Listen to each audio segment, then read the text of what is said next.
ওকে, এখানে কাটাকাটি এই জিনিসগুলো আসলে তোমরা এখানে দেখাও না, এটা টিচাররা নিজেরাই বুঝে নিতে পারবে, কাটাকাটিটা এখানে দেখানোর দরকার নেই। আমরা 2 দিয়ে মাল্টিপ্লাই করলে আসলে ব্যাপারটা এরকম হয়ে যায়। এরপরে দেখো আমি আর গুণ করবো, তার মানে এটার নিচেরটা আর এটার উপরেরটা, তাই তো ভাগাকারে আছে, এই পাশে এসে গুণ হয়ে যাবে। 5y 5 7 35, ঠিক একই রকম ভাবে -8x মানে এটার আর এটা, ওকে -8x আর মাইনাস মাইনাসে প্লাস 8 × 15 করলে কত হয়, 15 × 8 120, ওকে 120। আচ্ছা এটা কিন্তু x তাই না, এটা x প্লাস 120, মাইনাসে মাইনাসে প্লাস হবে কিন্তু, যে এই মাইনাস আর এই মাইনাস, ওকে। এখন আমার মনে হয় এই পাশে সাইড চেঞ্জ করলে বেটার, কারণ আমার 8x-টাকে প্লাস লাগবে। তো প্লাস 8x আবার একটু সাজিয়ে লিখলাম, প্লাস 5y থাকলো, এখানে প্লাস 35 আর মাইনাস 180 হয়ে যাবে, 120 সরি। দেখো 120টা এখানে প্লাস আকারে আছে, এই পাশে আসলে কিন্তু মাইনাস হবে। তাহলে -120 মাইনাস কত বলো তো 30, মানে 35 চলে যাবে, তাহলে 85 থাকবে কিন্তু। এখানে 0 দিব, আর এখানে থাকবে কি সবগুলো এক পাশে চলে আসছে, তারপরে মানে এই পাশে আর কি আর 0ই থাকে। তাহলে সেই ক্ষেত্রে এটা হবে কি বলতো -85, কারণ বড় সংখ্যার আগের চিহ্ন, দেখো বড় সংখ্যার আগে মাইনাস, সেই জন্য বড় সংখ্যার আগের চিহ্ন, ওকে। তাহলে কত হবে -85। ঠিক আছে বন্ধুরা, তাহলে সেই ক্ষেত্রে আমরা দেখলাম যে আমাদের সরলরেখার সমীকরণ চলে আসছে। তাহলে এটা হচ্ছে কি বলতো যে ডিএফ সরলরেখার সমীকরণ, ওকে। তাহলে ডিএফ সরলরেখার সমীকরণটা আমরা হচ্ছে একটু এখানে রাখলাম, এই যে আমাদের ডিএফ সরলরেখার সমীকরণ, এই যে এখানে, ওকে। এই যে আমার ডিএফ সরলরেখার সমীকরণটা, ঠিক আছে। তাহলে আমার কিন্তু মোটামুটি সরলরেখার সমীকরণ রিলেটেড সব কাজ শেষ, ওকে। আচ্ছা, এখন যে কাজটা আমার করতে হবে সেটা হচ্ছে যে এখানে একটু লক্ষ্য করে দেখো, যে এই যে বিন্দুগুলো একটু নাম দিয়ে দিই, যে এই বিন্দুটা ছেদ করছে, এই যে দেখো এই যে ডিই, এই ডিই রেখাংশটা, ডিই রেখাংশ এসে কি করছে বলতো, যে ই বিন্দুতে আমি ধরে নিলাম এটা হচ্ছে জি বিন্দুতে ছেদ করছে। আর এই ডিএফটা কি ধরা যায়, এফ তো অলরেডি আছে। আচ্ছা আমি একটা বিন্দু আমি আমার মতন ধরে নিলাম, এম ধরে নিলাম, ঠিক আছে, জিএম, একটু বড় শোনা যাচ্ছে, জিএম ব্যাপার স্যাপার আছে, একটু জিএম এর একটু ভাব আছে। তাহলে জিএম আমি ধরে নিচ্ছি যে এটা হচ্ছে আমার একটা বিন্দু জি, একটা বিন্দু হচ্ছে এম, ওকে। তাহলে আমার এখন এই জি বিন্দু আর এই বিন্দুটা বের করতে হবে। ক্লিয়ার ব্যাপারটা? তোমরা চাইলে কিন্তু তোমাদের পছন্দ মতন এ বি যে কোনো কিছু ধরে নিতে পারতা। আচ্ছা, তো এখন যে কাজটা আমি এখানে দেখতে পাচ্ছি যে আমার এই যে ডিই, এই যে ডিই সরলরেখাটা দেখছো, যে ডিই সরলরেখা, ডিই সরলরেখা বা রেখাংশ যেটাই বলো, ও কি করছে এক্স অক্ষকে ছেদ করে কিন্তু এই জি বিন্দু উৎপন্ন করছে। এই বিন্দুটা কিন্তু আগে ছিল না, এক্স অক্ষকে ছেদ করছে বলেই তো উৎপন্ন হয়েছে। তাহলে আমার এখন এক্স অক্ষের ছেদবিন্দু বের করতে হবে। তো আমি এখানে একটু ছোট্ট করে লিখবো যে আমার এই যে ডিই রেখাটি ডিই রেখাটি, ওকে, ডিই রেখাটি কাকে, এক্স অক্ষকে সব একার কেন আসতেছে, এক্স অক্ষকে কোন বিন্দুতে, তোমার হচ্ছে জি বিন্দুতে ছেদ করলে, জি বিন্দুতে ছেদ করলে, হ্যাঁ ছেদ করলে ছেদবিন্দুতে, ছেদ মানে ওই ছেদবিন্দু, অন্য কোনো বিন্দু নাই, যে এই ছেদবিন্দুতে ওয়াইয়ের মান কত, 0। আমরা এই যে দেখো ভাই ওয়াইয়ের মান 0 মানে দেখো এই যে দেখো একটা বিন্দু এক্স অক্ষের উপরে যতক্ষণ পর্যন্ত আছে, একটা বিন্দু যদি তোমার স্থানাঙ্ক, বিন্দুর স্থানাঙ্ক যদি তোমাকে লিখতে হয়, তাহলে সেক্ষেত্রে অবশ্যই কি বলো তো এক্স অক্ষের মান এবং ওয়াই অক্ষের মান, দুইটা অক্ষের মানই কিন্তু তোমার জানা লাগে। তো এই বিন্দুর জন্য তুমি না ওয়াই অক্ষের মানটা জানো। কিভাবে জানো, কারণ হচ্ছে কি বলতো এক্স অক্ষের উপরে যতক্ষণ পর্যন্ত একটা বিন্দু আছে, ওয়াই অক্ষের মানটা কত হয় বলতো, 0 হয়। ওয়াই অক্ষের মান 0, যদি 0 না হতো তাহলে তো একটু হলেও উপরে বা নিচে নেমে আসতো কিন্তু। তাহলে ওয়াই অক্ষের মান কত হয় বলতো, 0। এই যে এই বিন্দুটার জন্য শুধুমাত্র এই যে এক্স অক্ষের উপরে যতগুলো বিন্দু আছে সব বিন্দুর জন্য ওয়াই অক্ষের মান 0। এমন বলছে ভাইয়া তাহলে আপনি ওয়াই অক্ষের মান তো জানলেন, বললাম তাহলে এক্স অক্ষের মানটা কত হবে। এক্স অক্ষের মান এই যে সমীকরণেই আছে ভাই, সমীকরণ থেকে আমি বের করে ফেলতে পারবো।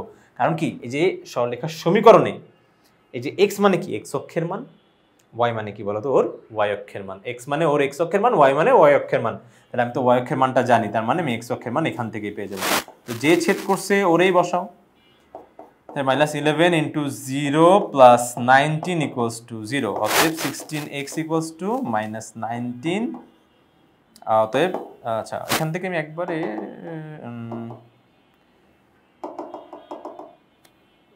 ইকুয়ালস টু 0, তাহলে এখানে 16x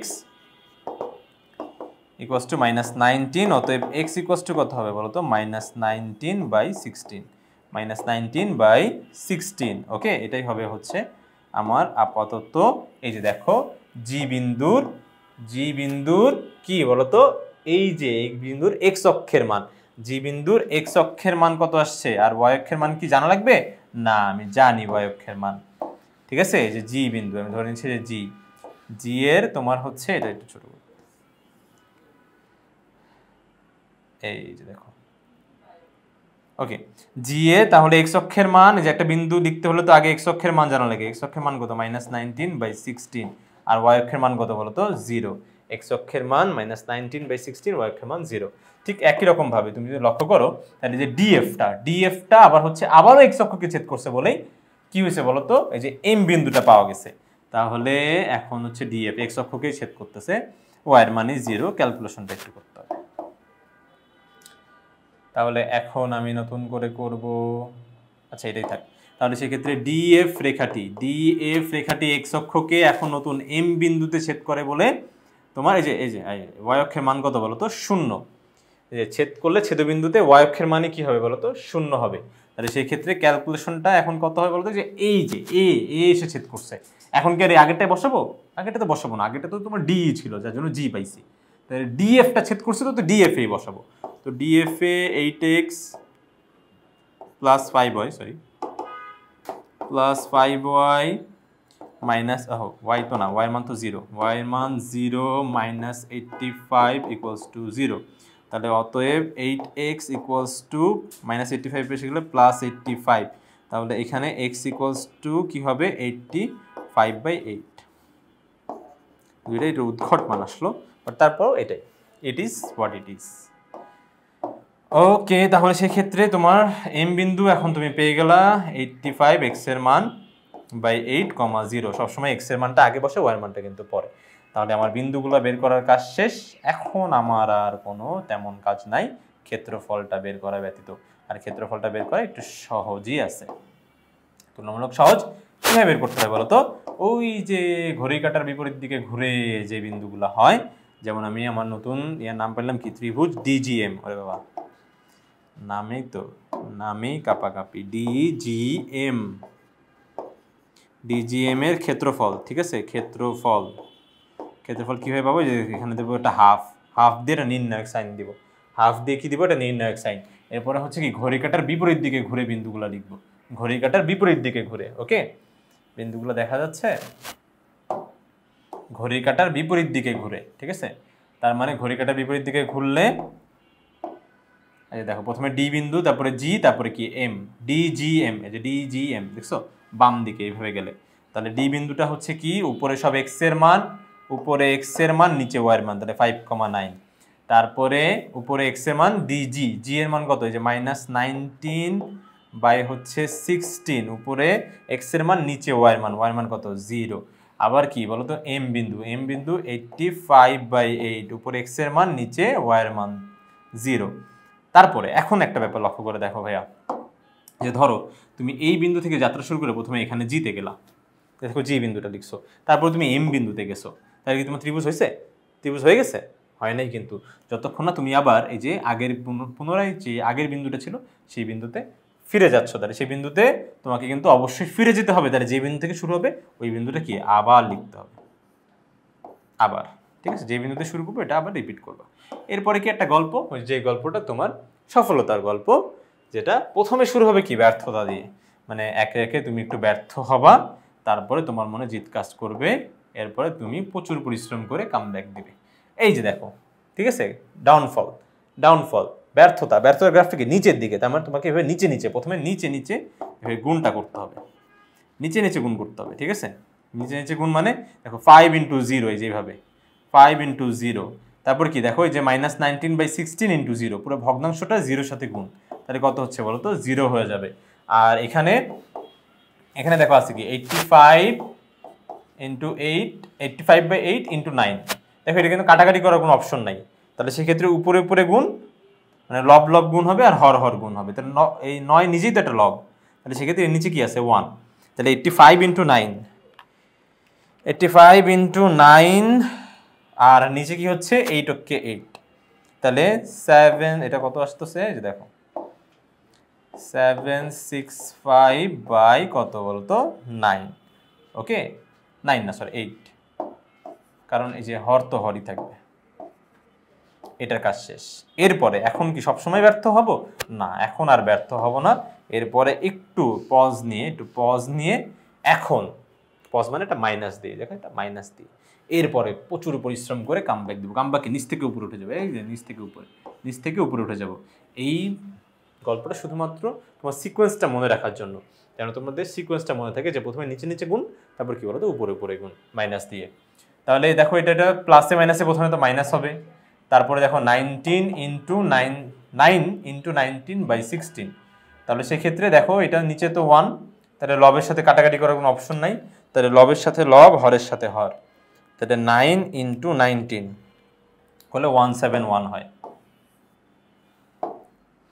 171। আর নিচে কি হয় বলো তো, যে হরটাই থাকবে, হর 16, আর বাকি দেখো 0 সাথে গুণ হয়, এটাও 0 সাথে গুণ হয়, এটাও 0 এটাও 0।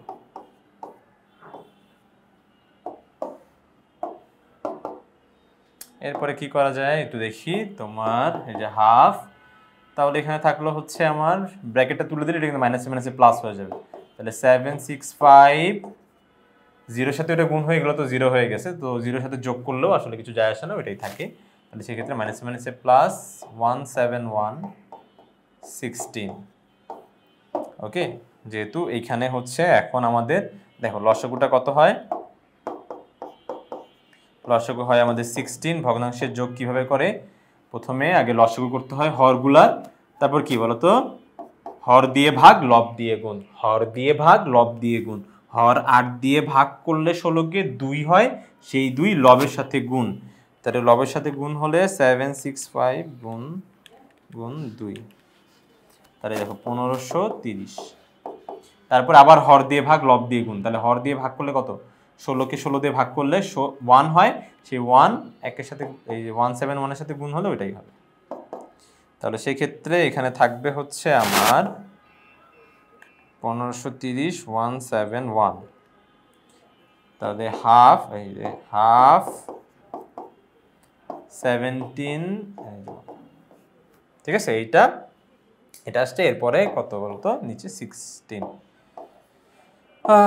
নিচে 16। এই সকল মান দেখলে কি পরীক্ষায় হলে মন ভালো থাকে? হ্যাঁ, মনে হয় যে ভুল হয়ে গেল, কিন্তু আসলে যদি আমাদের ক্যালকুলেশন ঠিক থাকে তাহলে সেক্ষেত্রে কিন্তু অবশ্যই ভুল যাওয়ার সম্ভাবনা নাই একদম, ঠিক আছে। এটাই ভাই আমাদের উত্তর, কিছু কাটাকাটি করার কোনো অপশন নাই। দেখো তার সাথে লবের সাথে লব গুণ হয়েছে, হরের সাথে হর, এটাই হচ্ছে আমাদের কাঙ্ক্ষিত উত্তর। তো কখনো যদি এরকম উদ্ঘট উত্তর আসে তাহলে কিন্তু মন খারাপ করার কিছু নেই, এগুলো আমাদের উত্তর হতে পারে। টিচাররা আমাদের টেস্ট করতেছে যে আমরা আসলে কতটুকু কনফিডেন্ট আমাদের ক্যালকুলেশন স্কিল নিয়ে। আচ্ছা ভাইয়া, তাহলে দেখো এটা কিন্তু চলে আসছে, এখন এটাই কিন্তু আমাদের উত্তর হয়ে গেছে। আর এখানে কিন্তু অবশ্যই এককটা আমরা কিন্তু ব্যবহার করব, যদি একক ব্যবহার না করি তাহলে সেক্ষেত্রে কিন্তু বেশ কিছু নাম্বার কর্তন হওয়ার সম্ভাবনা থাকবে। তাহলে সেক্ষেত্রে তোমরা অবশ্যই কিন্তু এই যে এককটা কিন্তু দিবেই, আর ক্ষেত্রফলেরটা বর্গ একক, এটা তোমরা জানো। তাহলে বর্গ এককটা দিতে কিন্তু কখনোই ভুল করবে না, ঠিক আছে, মিস যেন না হয়। ওকে, ঠিক আছে, আশা করি বন্ধুরা তোমরা সম্পূর্ণ বিষয়টা খুব ভালোভাবে স্পষ্টভাবে সুন্দরভাবে বুঝতে পেরেছো। তো পরবর্তী ভিডিও দেখার জন্য আমন্ত্রণ জানিয়ে আজকে এখানে শেষ করছি। ধন্যবাদ সবাইকে, আসসালামু আলাইকুম।